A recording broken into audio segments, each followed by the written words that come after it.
सही। स्प्रिंग की डेरिवेशन आ गई हमारे पास।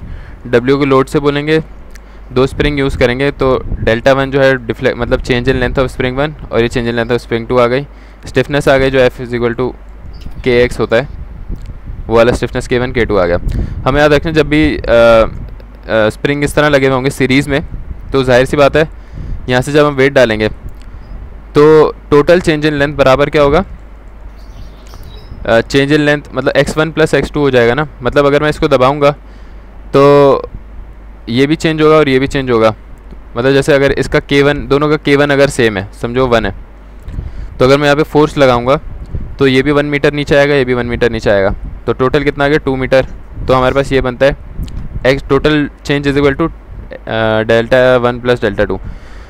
और अभी हमने ऊपर क्या बताया, ये रहा k is equal to W upon delta, delta बराबर हो गया डब्ल्यू अपॉन के। तो ये हमने डाला तो ये यूज़ करेंगे 1/k करके। और अगर इस तरह पैरेलल में लगे हुए हों तो हम क्या कह सकते हैं कि लोड जो है वो दोनों पे डिवाइड हो जाएगा इक्वली। सही। तो जो टोटल लोड डिवीजन है वो बराबर होगा W1 प्लस W2 के। उसी तरह फार्मूला खोला, इसमें ये सीरीज़ आ गया। ये वैसे इतना इंपॉर्टेंट नहीं है। तो stress in helical spring of circular while, हमने हेलिकल स्प्रिंग ले लिया जो कि यूं स्प्रिंग होता है, सही है। तो अब क्या है, हमने एक वेट लिया और एक हेलिकल स्प्रिंग ले लिया इस तरह का, और हमने इसको यहाँ से यूँ करके काट दिया। अब काटने के बाद क्या होगा, काटने इसमें टॉर्जनल लगेगा, सही है। एक तो आप इसमें लोड लग रहा है, एक आप ट्विस्टिंग मोमेंट बनेगा क्योंकि ये टेढ़ा है ना, टेढ़ा कटा हुआ है, तो इसमें एक ट्विस्टिंग मोमेंट जनरेट होगा। इसमें शेयर स्ट्रेस जनरेट होगा डायरेक्ट और टॉर्जनल। ये हम बता दें क्या सीन है सारा। Stress due to curvature of wire, ये वैसे बोल क्या रहे हैं यहाँ पे, the load W tends to rotate the wire resisting load, twisting moment and the stresses induced in the helical compression spring are, क्योंकि जब हम इसको काटेंगे तो शेयर स्ट्रेस आएगा τ1 due to the torsional moment, और एक डायरेक्ट शेयर आएगा τ2 ड्यू टू लोड। आगे बढ़ते हैं। Torque is equal to F into R होता है, आर को d/2 लिख दिया, ये आ गया। W को हमने क्या डाला, W। अब ये कहाँ से आया, ये आता है T upon J is equal to tau upon R। ये फार्मूला होता है। क्या फार्मूला होता है वैसे तो, T upon J is equal to G theta upon L is equal to tau upon R। ये फार्मूला होता है। ये MM, मोम, SM सब में याद रखना है आपने। ये असल में है किसका, टॉर्क के लिए है। ये टॉर्क आ गया, ये मोमेंट ऑफ इनर्शिया आ गया, ये डिफ्लेक्शन आ गई, ये रिजिडिटी आ गई, ये लेंथ आ गई, ये रेडियस आ गया, और ये शेयर आ गई टॉ। तो आपने इन दोनों को कंसिडर कर लिया, सही है। इस वाले को नहीं लिया, इन दोनों को एक बार रख के। J की वैल्यू क्या आती है, π/32 d4, सही है। π/32 d4 J की वैल्यू आती है। मैं आप इसको राइट से करता हूँ यार, ये पेज वाले में बड़ा मुश्किल है, वाइट वाली में पढ़ाना आसान है, मज़ा आता है। और जब मैं यहाँ पे क्या बना, T upon π/32 is equal to tau upon radius बराबर होता है d/2 के। तो D से ये D कट के ये क्यूब बन गया, और 2 से ये 16 बन गया। ये वहाँ जाके मल्टीप्लाई हो गया, तो T आपके बराबर हो जाएगा π/16 टॉ इंटू डी क्यूब। ये आ गया। तो हमने बोला कि आपकी टॉर्क बराबर होती है एफ इंटू डी के, और आपकी टॉर्क बराबर होती है π/16 टॉ डी क्यूब के। तो अब हमने इन दोनों को बराबर बराबर रखा, π/16 और डब्ल्यू डी को। तो हमारे पास ये आ गया, this is torsional shear stress. ठीक हो गया। हम ये याद ही कर सकते हैं ना, क्या, W इंटू d/2 π/16 टॉ डी का क्यूब। याद क्या करना है इसमें, ये फॉर्मूला है वो भी। अबे यूं कर, हां 5/16 आ जा। हां याद कर लो, पहले याद सही। मुझे तो याद भी हो गया, इतनी बार मतलब लिखा है भाई। डायग्राम बड़ा मस्त, डायग्राम भी तो बनानी है। अब क्या होता है, हमारे पास दो तरह के शेयर होते हैं। एक हमारे पास क्या होता है, टॉर्जनल शेयर स्ट्रेस लग रहा है, और एक डायरेक्ट शेयर स्ट्रेस लग रहा है। टॉर्जनल शेयर स्ट्रेस वो है जो इसको घुमाएगा, जिसके हमारे पास जो फोर्स हैं वो यूं बनेंगी, सही है, यूं करके। और जो डायरेक्ट शेयर लगेगा वो ज़ाहिर है डायरेक्ट शेयर, अगर आप एक सर्कल है, एक बीम है, इसको यूँ करके काटोगे तो इस पर टॉर्जनल शेयर स्ट्रेस है वो यूँ लगेगा ऊपर और नीचे जो इसको घुमाएगा, और डायरेक्ट आपका बस यूँ लग जाएगा। सही है ना, डायरेक्ट शेयर ऐसा होता है। तो ये डायरेक्ट शेयर की डायग्राम है, ये टॉर्जनल। अगर हम इन दोनों को मिला दें तो हमें क्या देखने को मिलेगा, टोटल टॉर्क कि इससे ये वाला कैंसिल हो जाएगा और ये वाला डबल हो जाएगा। ऐसा ही है, दिख रहा है? हाँ हाँ बिलाल आपको ये समझ आया क्या है?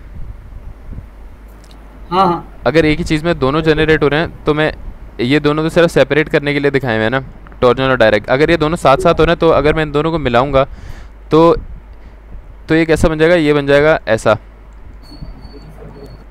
अब ऐसा बनने से क्या होगा, ऐसा बनने से होगा कि इसका इफेक्ट कैंसिल हो जाएगा और ये डबल हो जाएगा। ये पता नहीं आए काम आने, मैं बस बताने के लिए कह रहा हूँ। आगे क्या कह रहे हैं, we know that the direct shear stress is due to load W. तो डायरेक्ट के लिए आप बिल्कुल सादा फार्मूला लगाओगे। देखो ये जो आप यूज़ करते हो ना, T upon J is equal to tau upon, ये आप टॉर्जनल के लिए यूज़ करते हो, बेंडिंग और टॉर्क के लिए यूज़ करते हो। अगर आप डायरेक्ट सीधी सीधी बात करोगे तो स्ट्रेस बराबर होता है फोर्स पर यूनिट एरिया के, भले वो शेयर हो, टेंसाइल हो, जो भी हो।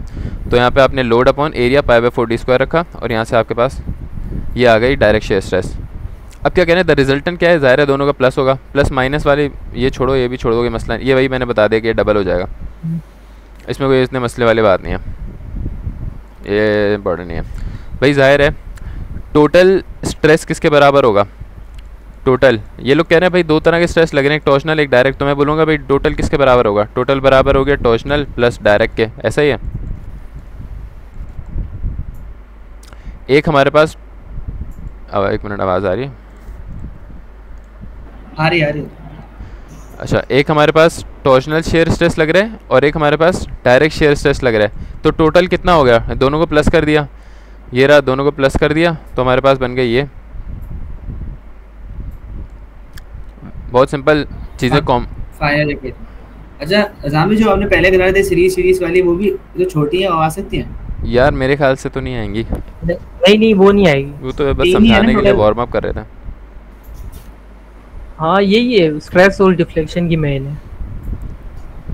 सही है। अब हमने क्या किया, काम की चीज़ें बाहर निकाल ली, जो जो कॉमन आ रहा था, अंदर क्या रहेगा, बस ये रह गया। और हमें पता है कि D/D का रेशो बराबर होता है 1/c के, या फिर capital D upon small d बराबर होता है c के। तो हमने D/D को c के बराबर ले लिया, ये यहाँ पे लिखा हुआ है। यार ये इस रेशो को क्या बोलते हैं, यहाँ ऊपर कहीं लिखा हुआ था, स्प्रिंग इंडेक्स। हाँ स्प्रिंग इंडेक्स, सही है, इसको बोलते हैं स्प्रिंग इंडेक्स। तो बस यहाँ पे हमने c की वैल्यू डाली और इस पूरी को हमने क्या बोल दिया, Ks की वैल्यू, Ks का नाम दे दिया। ये हो गई तेरे से, जो कि कह रहा है शेयर स्ट्रेस फैक्टर। तो बस ये ख़त्म हो गई मेरे ख्याल से। अब कह रहे हैं effect of curvature of wire. इसमें कुछ भी नहीं है यार, ये फॉर्मूला याद करना पड़ेगा। हाँ अरे फॉर्मूला भी नहीं है, इसमें कह रहे हैं कि consider the effect of both direct share and curvature of wire. अब क्या सीन है कि कर्वेचर ऑफ वायर के लिए हम बस एक चीज़ ऐड करेंगे, बस ये एक फैक्टर ऐड कर देंगे। देखो सेम फार्मूला टॉ का, सी के बजाय हमने, सॉरी ये WC कहाँ से आ गया, सी तो ऊपर है ही नहीं। अच्छा अबे वो उसी को बना दिया ना। अच्छा उसी को बनाया, जो D/D क्यूब यहाँ पे D/D को, हाँ D/D को C। असली फार्मूला 8 वाला कौन सा है? कौन सा? एक में C आ रहा है, एक में D आ रहा है। यार वो एक ही चीज़ है, आप C कन्वर्ट कर लो। जब बड़ा D दिया नहीं होता ना तो हम C में कन्वर्ट कर लेते हैं। अच्छा C रेडियस है। हाँ देखो एक तो ये फार्मूला बन गया आपका, सही है, इसको आपने इक्वेशन 1 जनरल फार्मूला बोल दिया। अब यहाँ पर एक और D/D बन रहा है, D/D, इसको भी आप C बना सकते हो। तो इन लोगों ने इसको C बना दिया और इसको खोल के वापस D/D बना दिया। अब यार क्या कर रहे हैं, चलो खैर हमारा D/D आ गया। अब क्या सीन है भाई, कुछ भी नहीं है यहाँ पर आपका, वहाँ पर क्या लग रहा था, Ks लग रहा था ना। तो कर्वेचर में बस K ऑफ कर्वेचर ऐड हो जाएगा, ख़त्म हो गया सवाल। सही है, ये देखो बस ये कह रहे हैं कि आप Ks की जगह पे K डालोगे और वो K बराबर है Ks इंटू K कर्वेचर के। बस K कर्वेचर डालोगे, और K कर्वेचर क्या होता है,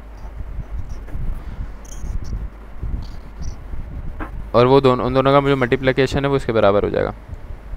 ये वैल्यू आ गई उसकी।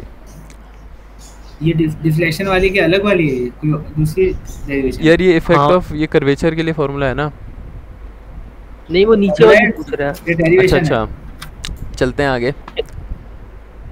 Deflection of helical spring of circular wire, भाई बहुत सिंपल है। एल आपकी टोटल एक्टिव लेंथ है ऑफ वायर। अब क्या है, length of one coil multiply by number of active coil. Okay okay, कह रहे हैं कि जो आपकी लेंथ है टोटल वायर की, ये वही फॉर्मूला लग गया है जो तू बता रहा था ना। यस भाई, टोटल वायर की लेंथ कितनी होगी? क्या आप एक कॉइल यूँ सर्कल में होती है ना, हाँ 2 पाया। अब आपने भाई पूरी वायर ही सर्कल में हुई है, तो आपने क्या किया, आपने पहले पकड़ा एक कॉइल को, आपने उसकी लेंथ निकाल के नंबर ऑफ कॉइल से मल्टीप्लाई कर दिया। बहुत सिंपल है। और एक कॉइल की लेंथ कैसे होती है कि सर्कल बराबर होता है किसके, इसका सरकमफेरेंस, सर्कल की लेंथ होती है 2 पाई आर। आर को d/2 रखोगे, 2 से 2 कटा तो पाई डी हो गया, तो ये हमने लिख दिया पाई डी, और n हो गया नंबर ऑफ एक्टिव कॉइल्स, तो ये लेंथ बन गई। Active coil. थीटा है आपका angular deflection of the wire when acted upon by the torque two, so axial deflection of the spring क्या हो गया, S is equal to R theta लगाया, आर के बजाय d/2 डाल दिया। उसके बाद क्या, ये जी थीटा वाला, जब आपका डिफ्लेक्शन हो रही है, जब आपकी रोटेशन हो रही है किसी एंगल पे एंगुलर, तो आप ये फार्मूला यूज़ कर सकते हो। ये है बिलाल, फार्मूला याद कर लेना। अब यहाँ अभी हम SM में डिफ्लेक्शन कैसे मालूम करते हैं, थीटा इज इक्वल टू, ये जबरदस्ती सही है, याद है ना? TL अपॉन JG से करते हैं। तो डिफ्लेक्शन मालूम करने के लिए हमारे पास torque TL upon JG, torque बराबर होती है F इंटू आर के, आर को d/2 लिख दिया, ये आ गया यहाँ पे। ओके, L हमने पाई डी एन निकाल ली, G ऐसा का ऐसा, और J आपका होता है पाई/32 d4। सबको काट पीट के सब कुछ कर के ये फार्मूला बन गया।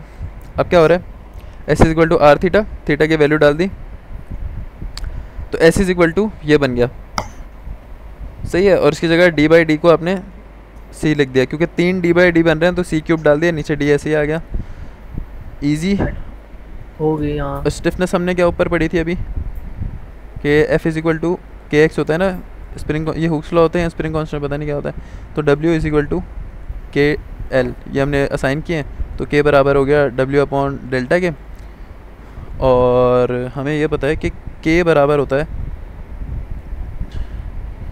सॉरी हमने यहाँ पे जो डेल्टा है ना, हाँ हमने यहाँ पे डेल्टा की वैल्यू रखेंगे W अपॉन K, तो W से W कटेगा और इसका रेसिप्रोकल लेंगे, तो K is equal to GD upon,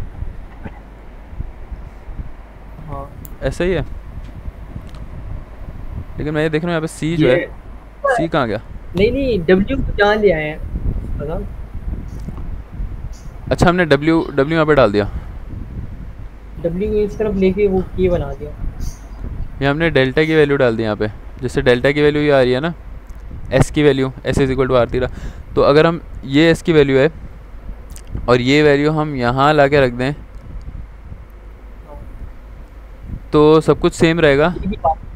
D का D आ गया, N का N आ गया, 8 का 8 आ गया, G का G आ गया, W से W कट जाएगा, तो C³ यार ये गलती से ये तो नहीं लिख दिया ये, हाँ क्यूब आ गई। हाँ, तो बस ये स्टिफनेस आ गई आपने अगर स्टिफनेस निकालनी हो। अब क्या है, energy stored in a helical spring of circular wire, energy किसके बराबर होती है, हाफ है, ये कौन सी एनर्जी है भाई? यार ये वही है शायद। अच्छा, स्प्रिंग एनर्जी को आप रिप्रेजेंट करोगे हाफ KX है, KX स्क्वायर नहीं होता? KX स्क्वायर होता, हाफ KX स्क्वायर। ये क्या लिखा हुआ है भाई? U इंटू, ये उन लोगों ने FX क्यों लिखा हुआ है इसको? यार ये U का फॉर्मूला याद करना होगा शायद, उसके आगे देख लो पहले। चलो पहले आगे देखते हैं, उसको एंड में देखते हैं। वी नो दैट टॉर्क इसका शेयर हमने इसके बराबर निकाला था, समझ नहीं आई थी क्या था। क्या आगे पूछेंगे, नहीं ये पूछ रहा है आगे समझ में नहीं आएगी। क्या समझ में नहीं आई? आगे energy stored in helical spring, अभी हमें भी नहीं आ रही भाई।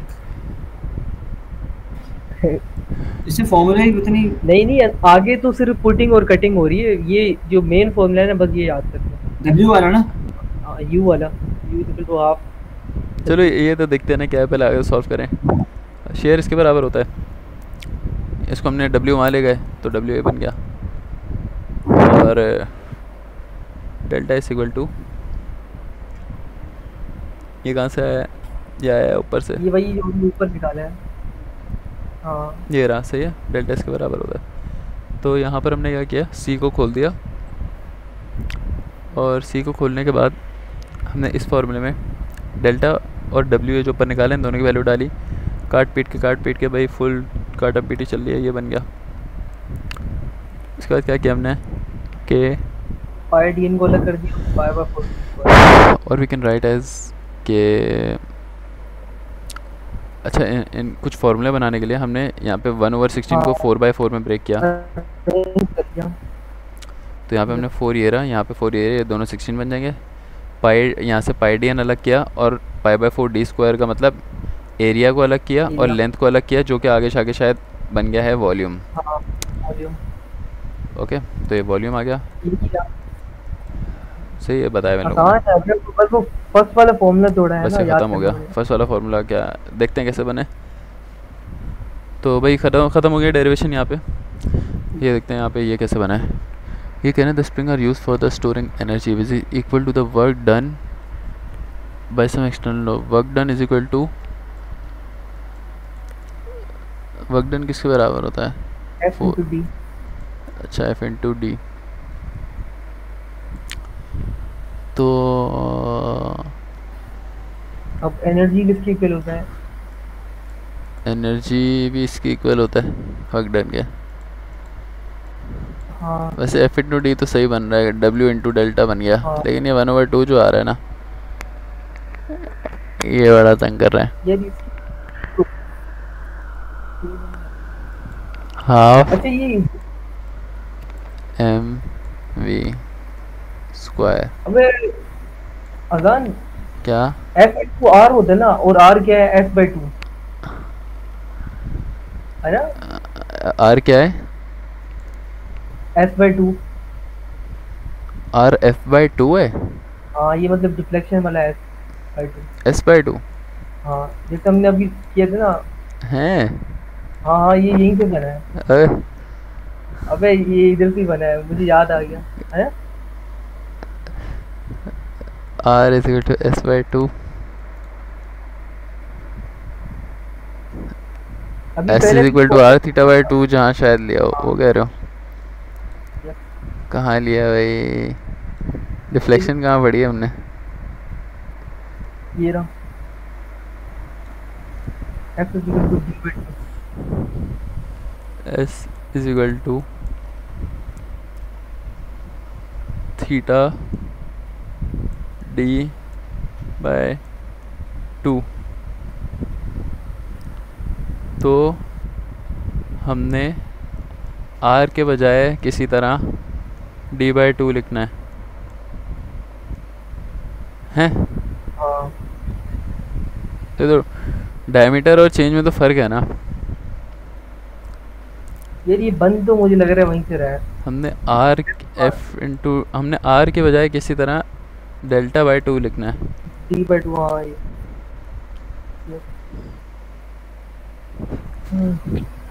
भाई क्या चल रहा है भाई, YouTube पे जो भी देख रहा है उसके लिए रट्टा है। YouTube पे जो देख रहा है भाई, ये कहाँ गया फार्मूला, अबे कहाँ, ये रहा भाई, याद कर लो, ठीक है, अल्लाह हाफिज़।